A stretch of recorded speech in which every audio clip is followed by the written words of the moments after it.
Hello, everyone. Welcome to our webinar this afternoon. I just want to quickly introduce myself before our speakers get started. My name's Stefan Barrett, and I am the Digital Marketing Manager here at Relay 42. Just a quick admin, I'm going to be monitoring our chat on the side. Hopefully you all can see it. It's on the right-hand side of the screen there. And yeah, if you have any questions, feel free to ask them via the chat. And we will also have a Q&A at the end. So yeah, we'll do our best to answer all the questions via our chat. So welcome. And Thomas, off to you. Thank you very much. And welcome, everyone. Thanks for taking your time out of your schedule to join us. I'm Thomas, one of the founders of Relay 42. And with me is Matilda. Hi, everyone. Matilda, Enterprise Solution Architect here at Relay 42. And we're here today to talk about whether or not consumer privacy is bad for business. So what we'll do is we'll present our framework for organizations to adopt a respectful marketing strategy and share our thoughts with you on how to deliver personalized and effective marketing in a potential future cookieless world. But first, a few small housekeeping items. As Stefan already said, during the webinar, please feel free to put any questions you have into the chat. Stefan will pick them up and see where it fits for us to answer them. And we'll have a Q&A moment at the end to pick up any leftover questions. During the session, we'd also very much like to hear your opinion on a few of the topics. So on the right side of your screen, next to the chat button, there's also a poll button, and questions we have will appear there.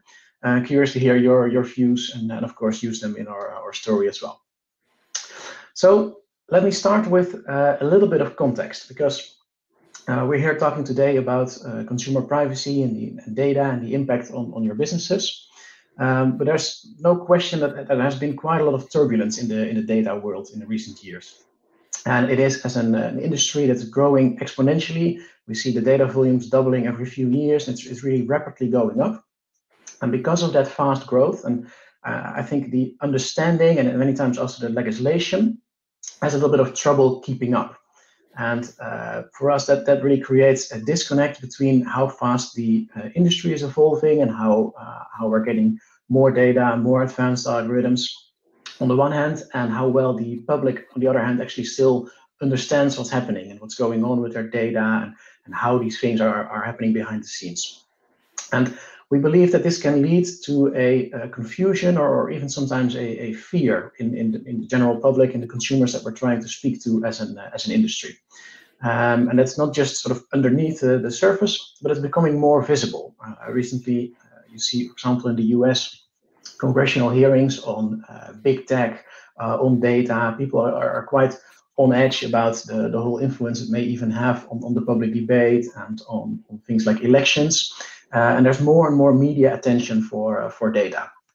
And I think a recent example on sort of the general media and public discussing these kind of things is the documentary The Social Dilemma on Netflix, in which you see experts and former industry insiders from all of the big tech companies sort of speak out against the way data is used now by those companies and how it's collected and how visible or actually invisible it is to everyone else.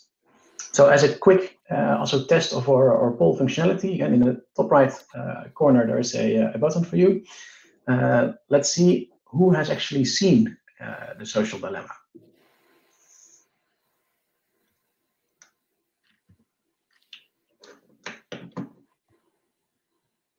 Wow, yeah. It's going quickly, and a lot of you found the buttons. That's great. Yeah, so I think that's an overwhelming number of you have actually seen it. A few of you haven't seen it, but have seen others like it. And indeed, I think it's not the only one, right? There are more and more of these kind of things getting attention in media and things sort of the public looking at it. And I think it's almost impossible to see this kind of documentary or those antitrust hearings or read the news article and not sort of wonder in the back of your mind whether the use of data in business is actually a good or a bad thing, right? However, I also think we need to ask ourselves whether it is the use of data that is actually good or bad in that sense, or whether it's more that sort of knowledge gap and the rapid development that's happening, and that is sort of causing or creating this alarm or fear in the public, or the need for people to speak out about it.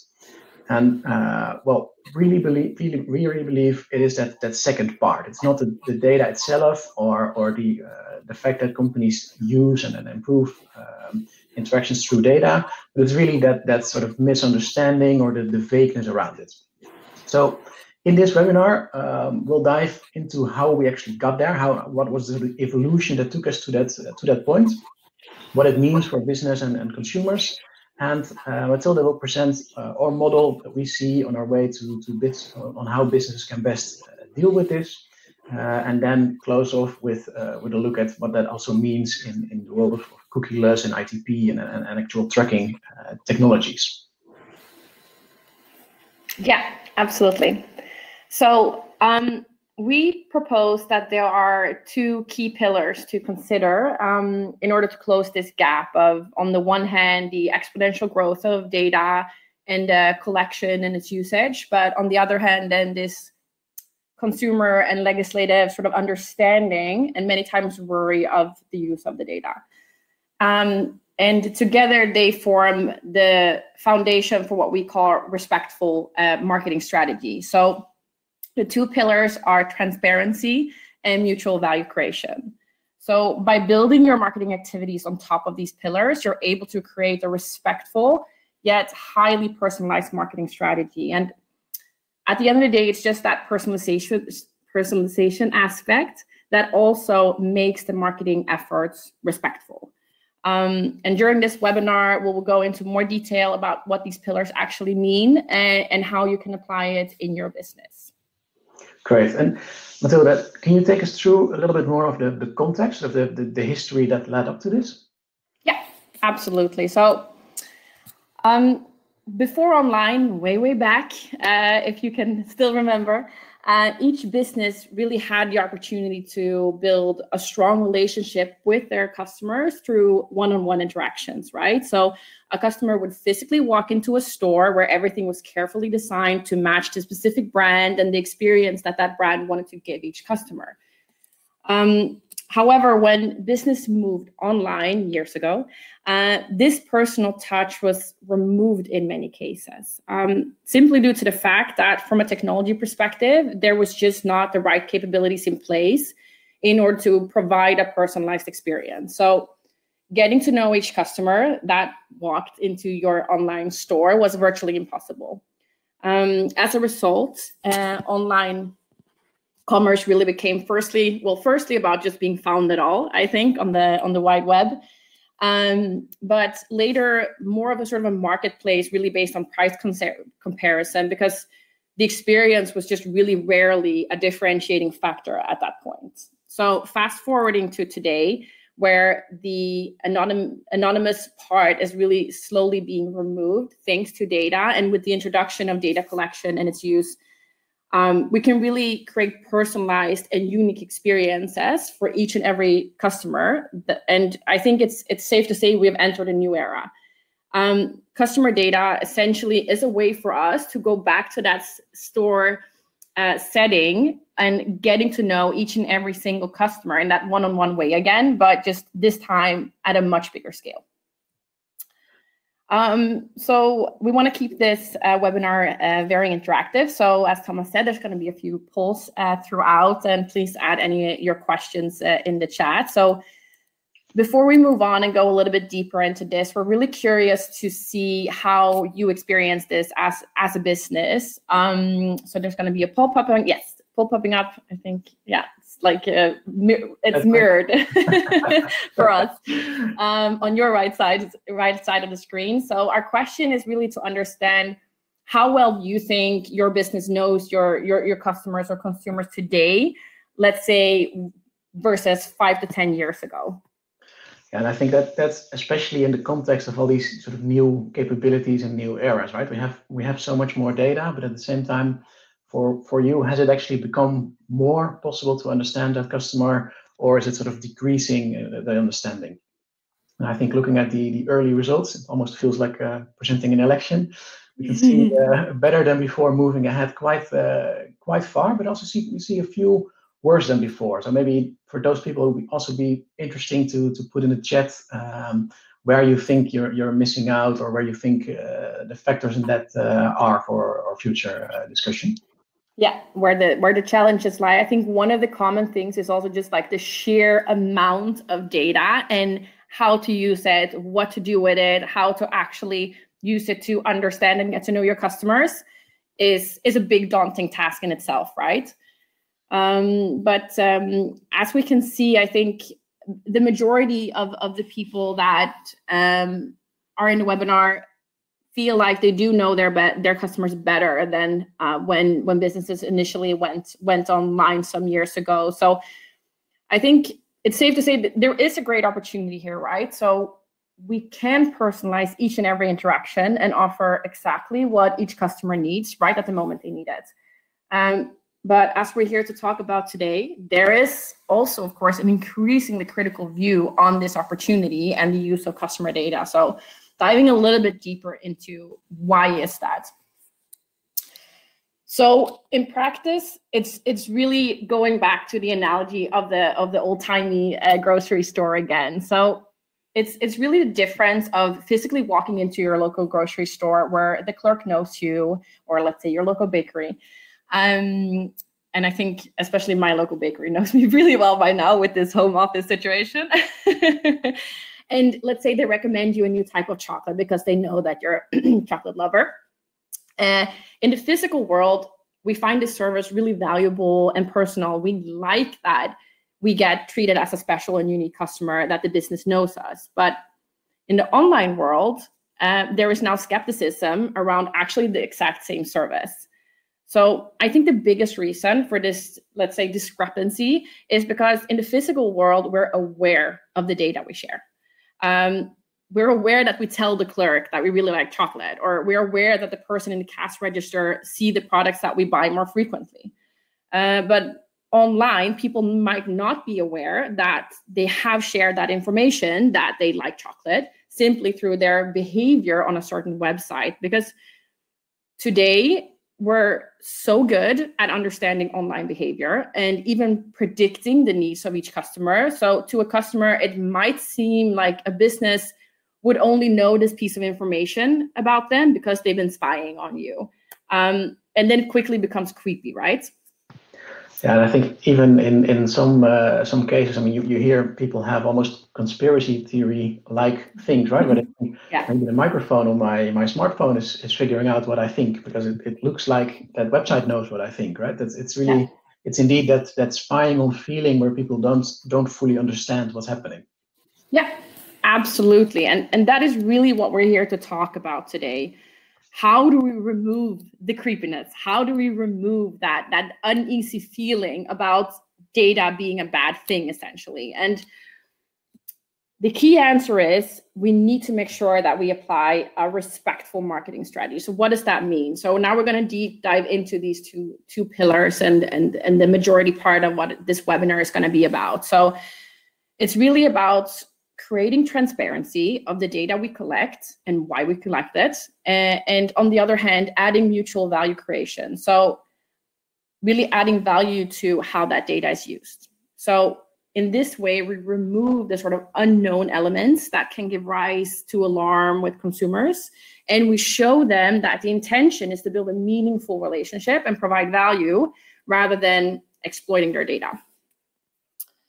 And I think part of our DNA almost here at Relay 42 is very much about consumer privacy and the ethical use of data, and foremost using data to really build honest and valuable relationships. Thomas, as one of the founders of Relay 42, I think it's really interesting to hear more about your take on this transparency pillar and what it actually means for business. Yeah, absolutely. And I think if we look at it from sort of that model, right, and we say transparency is a pillar to build on, for us, that's really providing a sort of cornerstone in creating that successful sort of mutual relationship with the customer, and creating what we call respectful marketing approach, where the customer also wants to have that conversation with you and wants to keep having that conversation with you.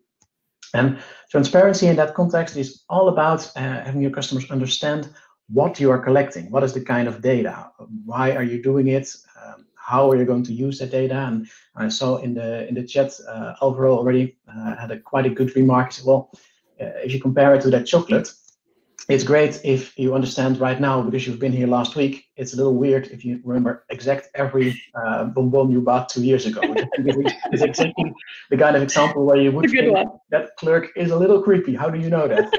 What happened to you?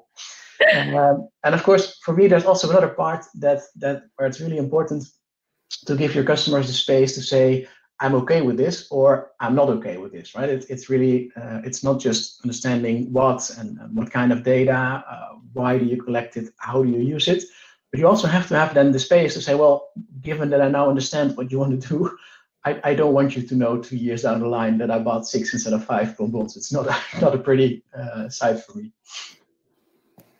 Yeah, and I think that really brings us to almost an inevitable topic around this transparency pillar, is it GDPR, right? So it's been around for a few years, and recently we've even seen that's been a first few class action lawsuits even around the use of consumer data. So those lawsuits also had a lot to do with whether or not consumers actually provided their consent for that data to be used in the first place. So what's your view on the need for transparency and what we mean with, let's say, the transparency pillar versus the sort of more narrow legal requirements on consent?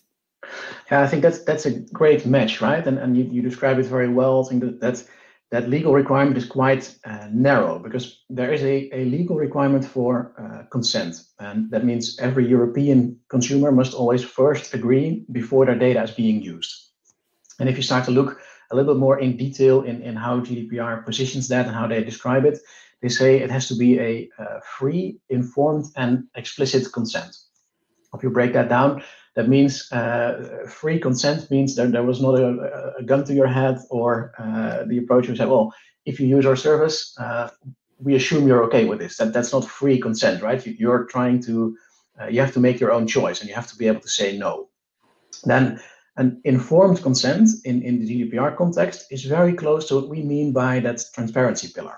The consumer has to understand what they're saying yes to. So what you can't do, and what still happens a lot, is write 50 pages of privacy terms and conditions, and somewhere deep inside there say, I'm going to track all of this and I'm going to do all of that. Because your consumer isn't informed, right? They can't figure that out. They would have to browse through all those pages to understand it. Yeah. Whereas the intention of GDPR is to make sure that the consumer fully understands what's happening, which is very aligned to the transparency approach. And then the explicit consent really means that they also have to actively say yes. So again, it can't be the website saying, we assume you're okay. It has to be, are you okay? And then you say yes or no. And I think transparency in this framework really is an approach to taking it just a little bit further. And instead of just checking the minimum legal box, taking that opportunity to have your consumer really understand. And by having them really understand, take away also sort of the creepiness part or the surprise they may have, where they think 2 years later, how did you know this? What happened? So you're taking it a little bit further, but not much. You're essentially complying with GDPR, but using that opportunity to make sure it's not only check the box and make the legal department happy, but check the box and work on that relationship with your consumer. And you can imagine it also changes a little bit when in the way you ask the question, right? It has to become, hey, we would like to get a chance to get to know and to understand you. These are the things you would like to know. Would you be okay with that? It's a very different question than, dear consumer, here are several pages of legal language, check this box, which doesn't feel as personal and to me looks like a missed opportunity. Yeah, absolutely. And I think that's exactly it, right? I think we can become so much more creative in the way that we look to create this type of transparency and move beyond the sort of the legal lingo, let's say, and really talk to the consumers in a way that they understand, because only then can we create true transparency. So can you explain maybe a little bit more in depth what businesses need to do then? Yeah, absolutely. So I think the example is really about letting people know what kind of data you're collecting and what you're going to be using it for. And in doing so, you can remove that feeling where the consumer a little bit down the line thinks, hey, how do you know this about me? Where did you get it from? And instead create more a feeling like, hey, oh, that's nice that you remembered that I shared this with you a while back and you used it to my benefit. And we need to realize that it's more sort of a privilege to get to know your customers or your prospective customers in a rich way with relevant data, and start to treat it that way, where that consumer in the end is happy about it. Yeah, absolutely. And I think so. When you started talking about GDPR, Thomas, you also mentioned that, you know, that some companies kind of going maybe down a little bit of the grayer line of having not the really informed and explicit consent. But I think what we've also seen since the introduction of GDPR is like the completely other end of the spectrum, where data collection is just like completely capped and not happening at all, and everything is banned and not okay. So how do you think companies should deal with that? Like, where's the perfect like middle line of getting the consent, or like the sort of the fear of doing the wrong thing, I guess? Yeah, and I think that's tricky, right? Because indeed, in the market, we see companies sort of go to both extremes. Some really go deep in sort of tricking customers into accepting it, which completely breaks that trust and relationship that you're trying to have with a consumer. Whereas others completely disable any data collection and have a legal department that just says, no, none of it, it's a risk, we don't want it. But I think if you do the latter, where you don't collect any data at all, then you're quickly sort of leaning towards the answer to our topic question, is privacy bad for business? It's becoming a yes then, because I think data is important for all businesses and it's becoming more important. So if you fully limit yourself and you say, oh, we're afraid to use data, you're going to kill a big part of your business success, and you're leaving a lot on the table in terms of what could be done in personalizing and having better interactions. So I think the approach for transparency is not saying you don't want to collect the data. It's still about collecting the data, but it's about creating a better understanding by your consumer what's happening and giving them more of a choice to make sure what you're doing fits with what your customer actually wants and understands. And I think in a way that transparency can also be sort of a little bit of a sanity check or a way to create accountability. Because if I go and ask you, welcome to my chocolatestore.com, would you mind if we store your preference? Maybe you like white chocolate or dark chocolate or those combinations, so we can show you the most relevant ones first. Or when we give, or maybe even just give you a gift with your order and give you something you like. You would say, sure, I would like that. That's interesting. But if the store goes and says, hey, Matilda, welcome, nice that you're going to buy chocolate. Would you mind if I use this little like button all over the internet to track and store every other website you ever go to and then sell it to 100,000 other companies? That doesn't sound like a question anyone would say yes to, right? That accountability comes from the fact that you're creating transparency and making sure your customer understands. And I'm sort of in the corner of my eye saw a good remark by Roland in the chat, where he said, yes, it's also about the customer understanding how you combine those signals. And exactly the example he used is, if you're buying a lot of chocolate, is it okay to start offering you a cookbook for desserts that have chocolate? And I think it is, but it ties back to the transparency part. You have to be able to explain it, and the consumer needs to understand it, because if the consumer doesn't understand how it happened, it feels creepy. If you explain it and tell them, hey, we noticed you buy a lot of our chocolate. We have a new dessert product. Would you be interested? People would be perfectly happy with it because it sounds sort of human, natural, and it's in a transparent way. Yeah, I fully agree, and I love that we have so much chocolate examples going on. All at the same time. No, but it's really about, like, if I can't tell people what and why I'm collecting some data, should I really be doing it, right? So, and I think if we want customers to just fully understand and make informed choices, as you just mentioned as well, I think it's also about making them understand what they get out of it, right? So the mutual benefit pillar, or the mutual value pillar, is really a key part of this. Yeah, absolutely. Yeah. So moving over to the second pillar of mutual value creation, essentially. So the two pillars very much tie together, where if you look at it, that the transparency pillar is very much about how data is collected. The creation of mutual value pillar is very much about the why. So why are you collecting this data? What are you going to do with it? And I think the key thing is that consumer data should be collected and used in an effort to create true value and real customer centricity. And when customers share their data with us, they should benefit from the fact that they do that, right? So they should benefit from the fact that you as a business know about them and their preferences. And realizing these benefits should really be at the core of all of your marketing and service efforts.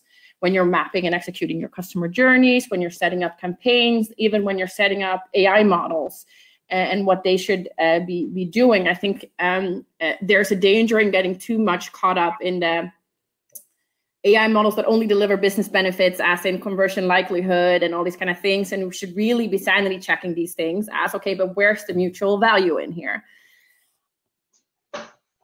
And I think just absolutely. And what I think is interesting on the sort of mutual value side of it is that it makes it easier to explain, right? You're explaining what kind of data do I need, but it also makes it easier to explain what you're getting back for it. Yeah. But I think it's also a bit of an abstract concept, right? The value exchange is in every MBA book. But do you have an example where what such a transaction looks like in clients that you know? Yeah, absolutely. So staying on the grocery store analogy, so here in the Netherlands, we have a large grocery store chain, and traditionally they've had since many years back weekly discounts. So very traditional old school way of doing marketing. You lower their price on certain products, which makes people want to buy them more, and you can kind of market your products in that way in the grocery store, right? So their way of doing this have evolved over a few years. They started, I think it's like, about like the time when things went online, I guess about 7 years ago, they introduced a loyalty card. So in order to actually get the weekly discounts, you had to scan your loyalty cards at the checkout. This, of course, enabled them to get a lot of data, so understand what type of products sell really well in, seasonality, regionality, and really understand a lot more about who buys what, when, and where. However, there was, of course, like a really big part missing, which is the mutual value. Because before the bonus card, you could still get the weekly discounts. Now you just had to go through the effort of actually scanning it at the cash register. So what they did a few years ago is that they introduced something called a personal weekly discount. So based on the purchases that they knew you did, based on the fact that you scanned your loyalty card every day or every week, you got an email offer where they offered you specific discounts on the products that you buy most frequently. So that was, of course, an addition to adding that sort of mutual value creation. And what they've done now is that they've taken it a step further. So what they now do is they have a personal weekly discount box, which essentially is about, I guess, 10 to 15 products that their AI model have come up with that would be interesting for me as an individual. And then what I get to do is I get to activate 5 of those in the app. So you get to choose as a consumer, you get to choose, okay, these are the 5 that I really would like to have a discount on. So in that case, the business were initially getting data, which was good for them. The customer was getting very little benefit. They introduced the benefit, which was that you got discounts on products that really matter to you. Based on the fact that they now knew that you also bought those even more, they could be even more personal in the offerings. And the fact that you now even get to sort of almost train their AI models to tell you, okay, this like what you're recommending me is actually relevant. Yep. It's really a win-win, right? So it's like the circle we're seeing on the slide. It's really about kind of continuously feeding of giving the right data to the company so the company can give even more relevant and valuable benefits to the customer, essentially. Yeah, and I was just thinking indeed that because of the way they're doing it, they're sort of getting feedback, right? Which is key to any AI and deep learning algorithm. because they're offering you something, and they're sort of listening to whether you accept those offers or other ones, and what you pick, right? So they are creating a benefit for the customer, but in return, I think they're getting even more valuable data out of it, because they can train their own sort of recommendation and offer algorithms even better. Absolutely. I'm also curious in our audience, and let me click the right button for that at the same time, who are already sort of creating that mutual value kind of approach today, and or at least sort of talking about it, or actually doing it, or you keep it in mind for most of the activities. And of course, realize if you say we keep it in mind for most of the activities, we would be very interested to hear sort of your examples in the chat for the discussion. Absolutely. And while we wait for the answers, I also saw a few other quite spot-on remarks in the chat where you need to think about what kind of data you really need. And I think it's well written, because in what Roland writes, we track everything if we can because there's a fear of missing out. And I think that's exactly true. And that comes back to the accountability and the transparency part. It's much harder to say, we would like to track everything, even your microphone and how you use your mouse, and still have your consumers say yes. Whereas if you say, well, as part of the way we do business, we would like to know which products you look at and what you put in the basket, well, most people wouldn't mind as much. So it's indeed also about thinking, what kind of data do you need, and what kind of benefits can you link to it.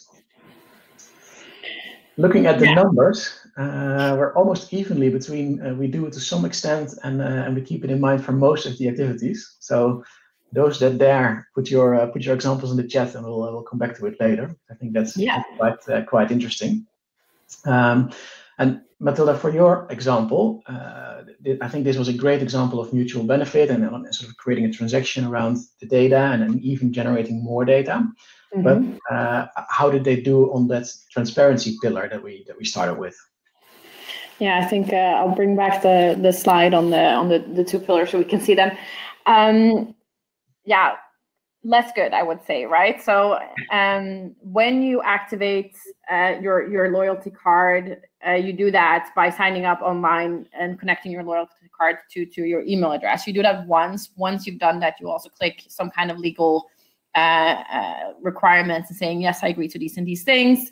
But that could have been years ago, and then every week you get new offers, and they get more and more personal in the way that they offer you things. However, there is no statement around it saying like, hey, we know this because you scan your loyalty card with us every week and we see what you buy. So I think what's really important is to have both of these pillars in place, because otherwise the whole kind of temple of respectful marketing kind of topples over, where if you feel like you've been cheated or tricked into giving the data that gives you the benefit in the end, that benefit just doesn't feel that nice anymore.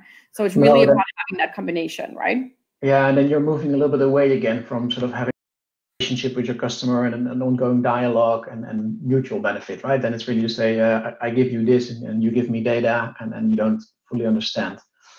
I think, and even though, I mean, people are quite critical of the ad tech industry, and most of the hearings and documentaries are all about big tech, which in many ways means Facebook and Google. But I think both of them actually have a good example of this transparency being more visible, right? If you click the little question mark icon next to a banner ad that is served by Google or by Facebook, you can typically click a little thing that says, why am I seeing this? And they'll try to explain it to you. Like, hey, you're seeing this because you've been buying similar products. Or Facebook often, I think, says, you're seeing this because your friends bought it, which makes it a little bit more visible. And I think that's indeed still missing from the sort of more enterprise side interactions that I see. At least I haven't seen any good examples of explaining why something comes up or how that data was actually used. Yeah, absolutely. And I think it's absolutely key. And I think one of the things, of course, that is also just instrumental in doing this right is the identity management of it all, right? So knowing who you're talking to. So if you're going to be personal, if you're going to give like specific benefits and you're going to do that to every individual, you want to know that you're talking to the right person. Yep. I think recently it's many years now, but it's just like an example that sticks. I think almost all of us have heard it one before or later, but the Target example of the daughter in the family being pregnant and then sending out the baby offers before the family had gotten the news. Yeah, yeah, I think that one is famous and also very intransparent, right? No one understood how they got the data, and they did put no effort whatsoever in explaining how they got the conclusion. And in the end, they went after some very private, sort of personal information without knowing exactly sure who they were talking to. Because I think in that case study, they sent it to the general household, right? And then that way grossly violated some people's privacy and personal information. Yeah. I think that indeed is a key part to it. That's almost sort of the foundation that you build the framework on, right? You want transparency and you want to have that value creation, but you need to do your technical job as well underneath, and you need what we call in the industry identity management, to figure out who am I talking to, who am I interacting with, and what are the identifiers for that, and can I be sure it's the right person or not? And I think that ties also directly into the cookie and the sort of recent developments around cookie deletion, tracking protection, and all kinds of technologies around it. Before we dive into that one, I'm also curious what sort of the current state of our audience is with regards to that. So, is the cookieless world on the agenda in your organization? And I realize it may be where all of you say yes, but we've also witnessed on GDPR, where I think a week before the law came into effect, a lot of companies said, still heavily thinking about our strategy. And I see the results here leaning that way as well. Is it on the agenda? Almost everyone, yes, has it on the agenda, but a big majority has no strategy in place yet. 73% of you said now we have no strategy, and only 9% said yes, we have, and we have a strategy in place. So good that we're covering it today, and I think also good to see that virtually everyone is aware, right? We have 1, 2, 3 no's where it's not yet on the agenda. Recommend putting it on there very quickly, because if we look at the whole cookieless world kind of topic, right, or an ITP, there are also words for the same debate and the same technical things going on. It can have a huge impact on this kind of marketing strategy, because you're trying to speak to a consumer and you're trying to have an interaction, but the development now where cookies are being blocked and browsers are decreasing it. Apple was first, but others are quickly following them. Is sort of caused by not following this kind of framework and by having very extreme tracking in place. Yeah. And I think the sort of mainstream media example of this is from the New York Times, where they had an interesting article about specifically the cookies, and I think it put it on the radar for many people.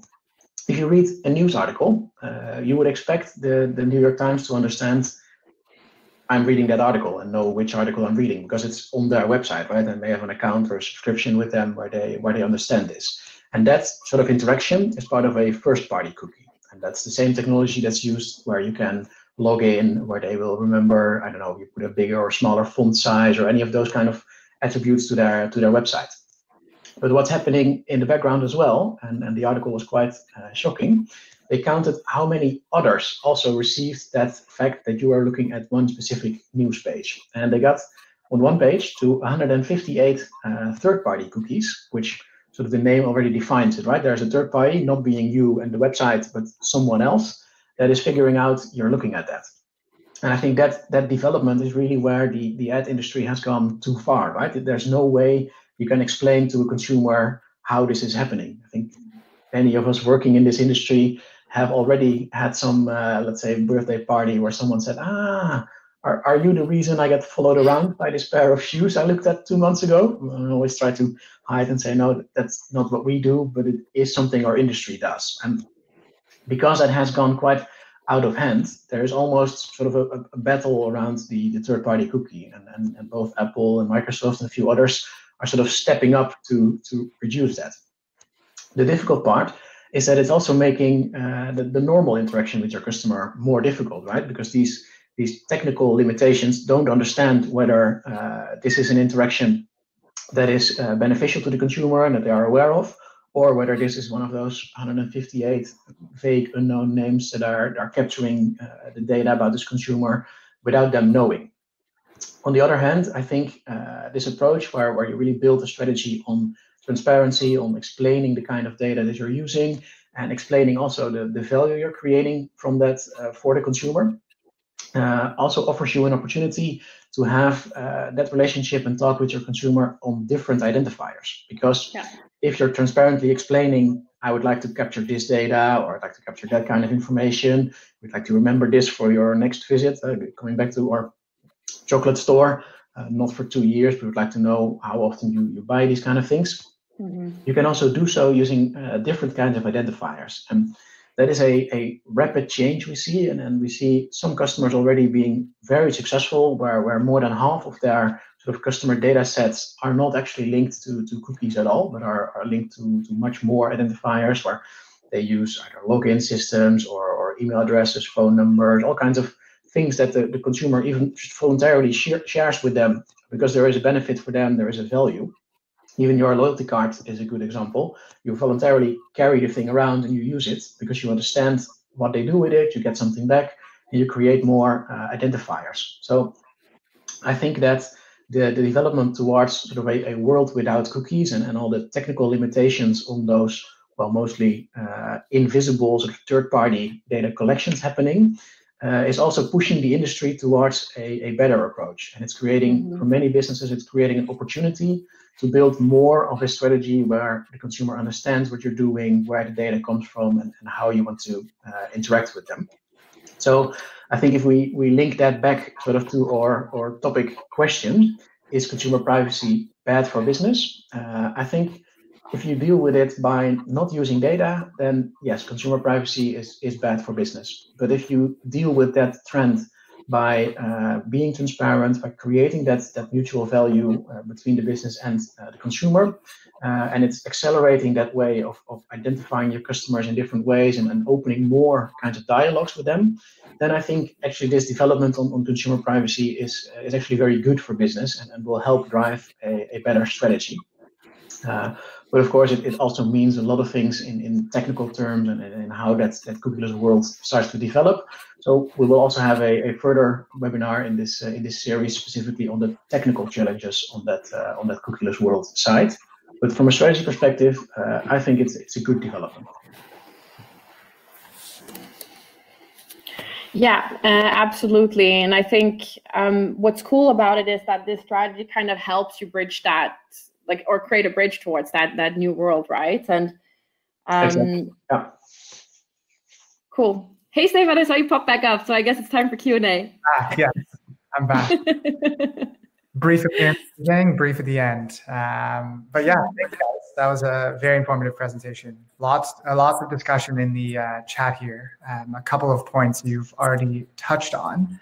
Alvaro, he made a great comment at the end there. I don't know if you guys can see it. He mentioned Google. Sorry, say it again. I have to look a little bit to the side, and we can quickly glance it in the corner. Yeah, exactly. Alvaro said Google and Facebook are already part of everyone's life. The challenge is really, and that's the challenge, and that's why many of us are here, is that many customers perceive invasive the quest for data by businesses, but not so much by the IT giants. Are you able to touch on this? Yeah, absolutely. And I think that is the interesting split, right? And if you look at these kind of documentaries, news articles, Congress hearings, they're mostly about big tech and their huge data sets and consumers really not understanding. At the same time, I mean, a lot of people are still using Facebook.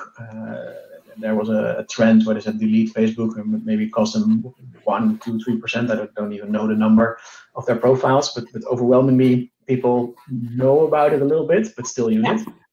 And this is more complex for lesser known organizations where they still have to build a relationship, or where they're not giving away a free social network or a free email address in exchange for all your data, and where the value exchange has to be more clear, right? And I think the examples we use today are very much in the offers or discounts or those kind of relationships. But I think for many businesses, that's the starting point. But in the end, you want the value that your customer gets out of it also to be a better relationship, a better interaction with your business, and a better understanding, more relevant communication, because you want to build that longer term setup. And I don't think that it will really be limiting for many businesses. It's just really a case of coming up with the thing to give your customer and to get out of it, which is something that Google and Facebook figured out sort of from day one, where they just give away their other products for free.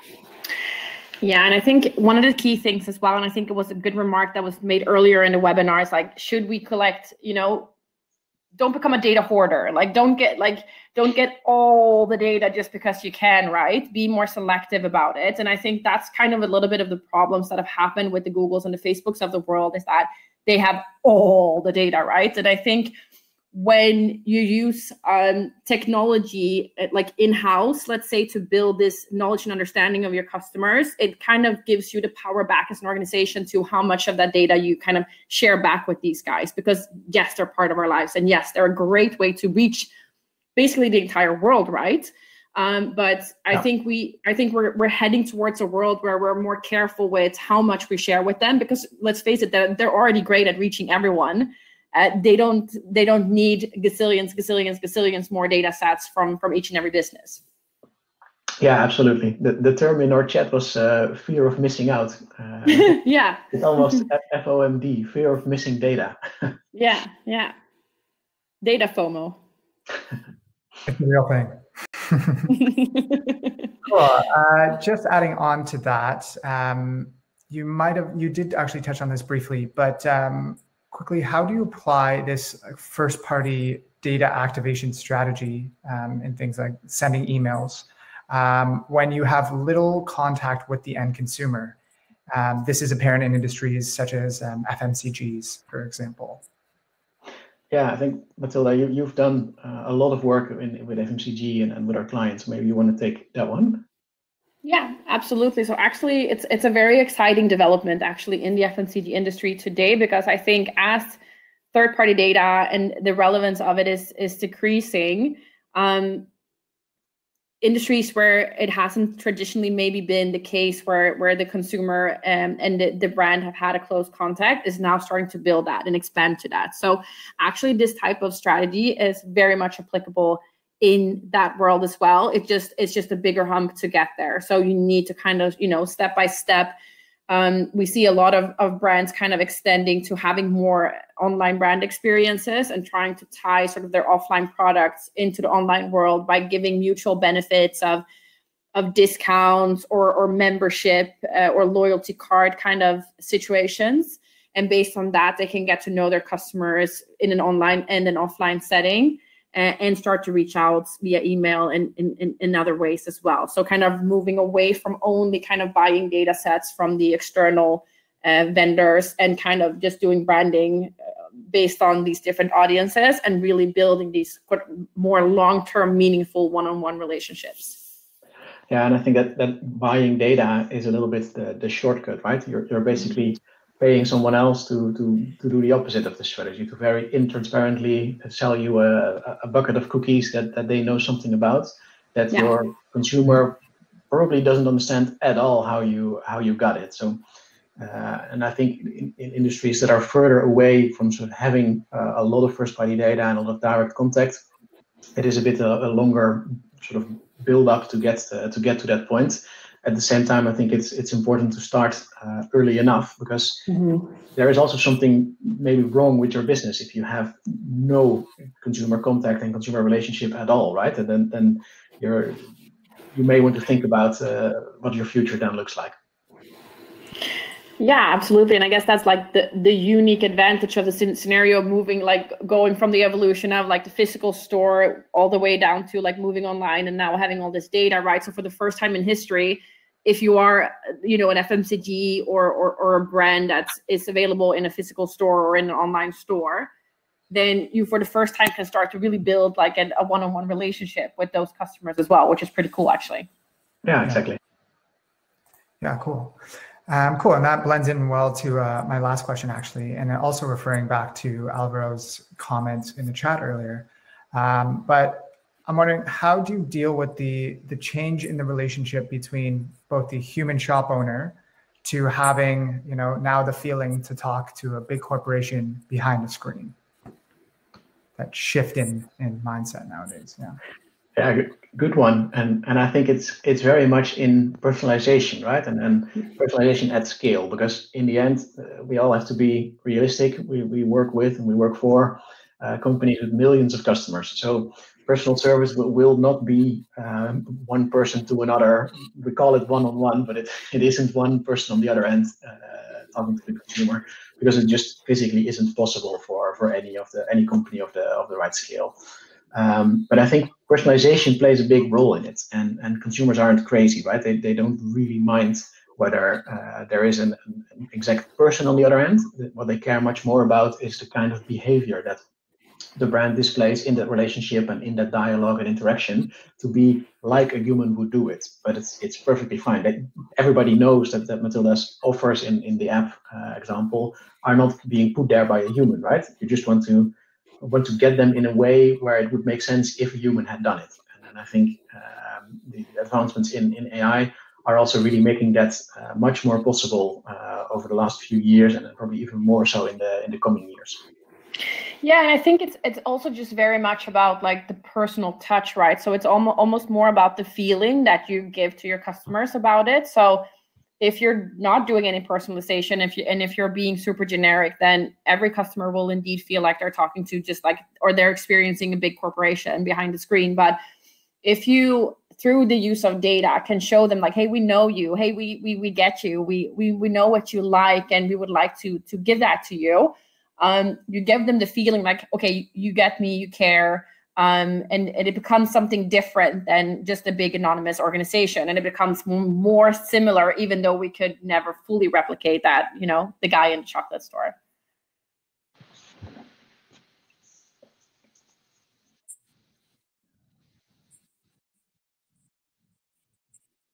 I think we have one sort of very insightful closing remark from the chat. Which is that first-party data allows more of a direct relationship with clients, and that's indeed exactly what we mean by building that both transparency and mutual value exchange. But then it goes on, but also cuts the dependency in policies based on biased data provided by platforms. And I think that's indeed sort of an insightful closing part. It's about the consumer and business relationship. But in the end, the more you have this direct relationship, and the more you have that first-party data, and you control and build the relationship, and you gather more of those identifiers or contact points, you get an email address or phone number or your mobile app installed, the less dependent you also become on other platforms. And I think that's another part of the discussion where, of course, big tech also slowly has a monopoly on consumer contact, which is bad for all the other brands. So I think indeed we viewed it today from the perspective of consumer brand interaction and how to deal with it for data and privacy, but it also has a strategic value in how you keep sort of your right to exist as a company in the long term, independent of the platforms that you're reaching your consumers on.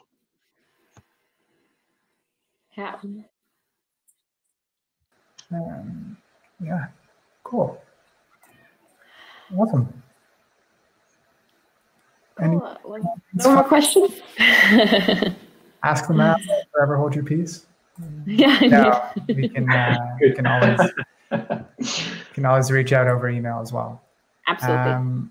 Cool. Well, I guess I'll wrap it up. Thank you guys again for presenting today. Very informative. I'm sure everyone found it quite informative. And thank you all for taking the time to engage in this webinar today.